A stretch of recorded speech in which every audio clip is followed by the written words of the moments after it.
Good morning, students. As you all know, that we people live on a beautiful planet, and that planet is known as Earth. The Earth is such planet where the life is possible.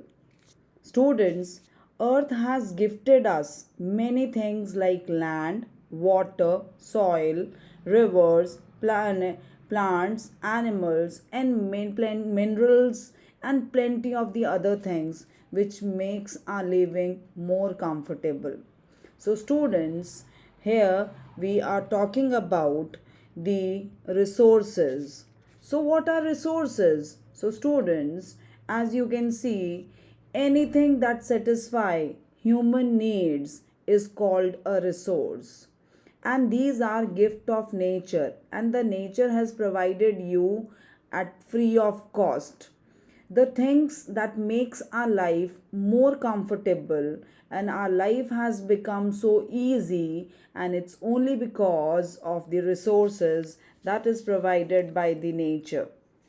Resources, every resource has a utility, because until and unless it has a use, it is of no value for us. So, students, the air we breathe, the water we drink, the food we eat, and the minerals that we use in our day to day life, that has an importance. So, students, you can see that what all things that we people are using and that is available in the nature. You can see that there are plenty of the things that is found in the nature. We call it natural resources because they are provided by the nature. Directly or indirectly, we people can use them for our benefit and for our survival. All these resources that we people are using, that has made our life more comfortable and easy. So you can see water that is found in the rivers and lakes, we people can directly use it. The air around us, whatever we breathe, that is provided by the nature.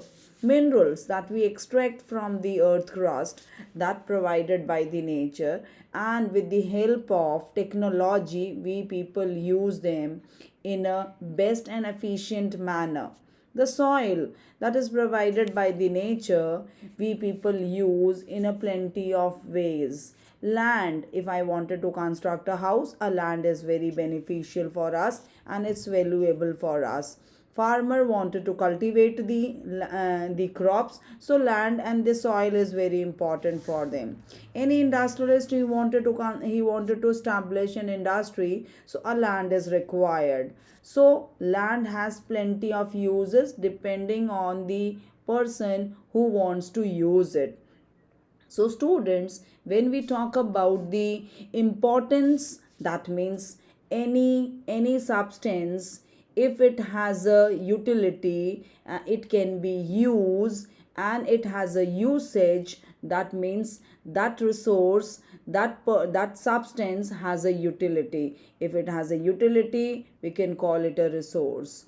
So, resource is very important in day to day life. So resources plays in plenty of important role in our life, and for our economic development the resources plays a very important role. So when we are talking about the utility depends on whether it is able to fulfill human wants.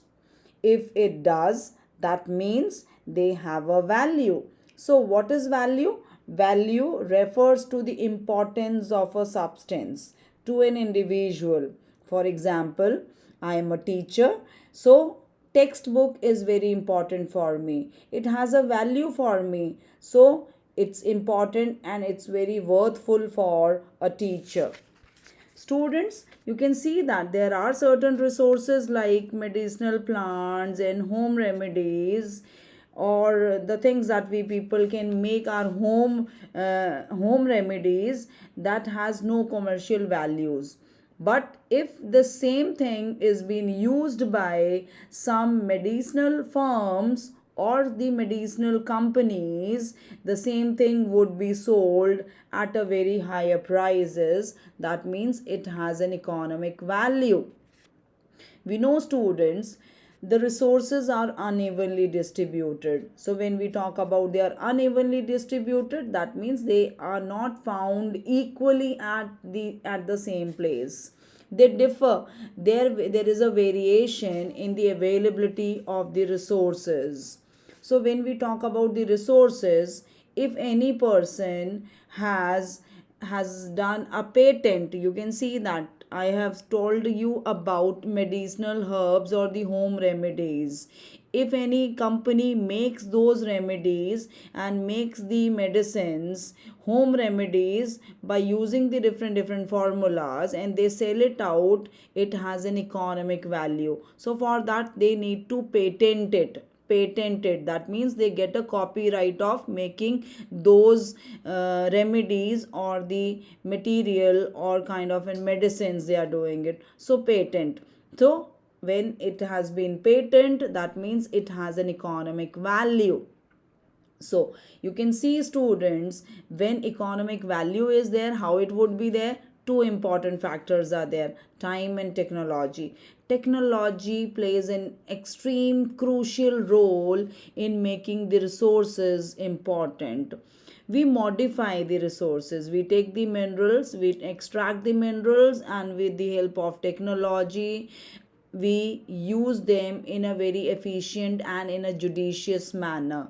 So we can say that the resources are unevenly distributed and has an economic value, and it has a commercial value, which is really very important for economic development of a nation. So when we are talking about economic development of a nation, students, we have different types of resources. So when we are talking about the resources, these resources are broadly classified into three categories. Number 1, natural resources. Number 2, human resource, like we people are come under human. Okay, then we have human made resources. Broadly, further this classification is extended. You can see that the natural resources can be classified further. They are based on origin, based on utility, based on the level of development, and the based on distribution.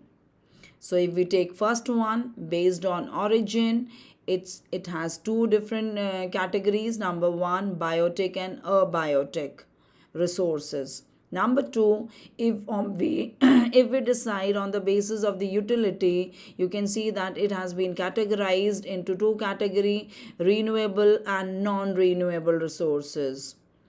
The third category that we people have is based on level of development. So by seeing with the help of technology at what level we have used the resources, that has been divided into two: potential and actual resources. The fourth category of distribution that we people have is based on distribution, that is number 1, localized and ubiquitous. So students, studying about all these classification we would be dealing in the next class.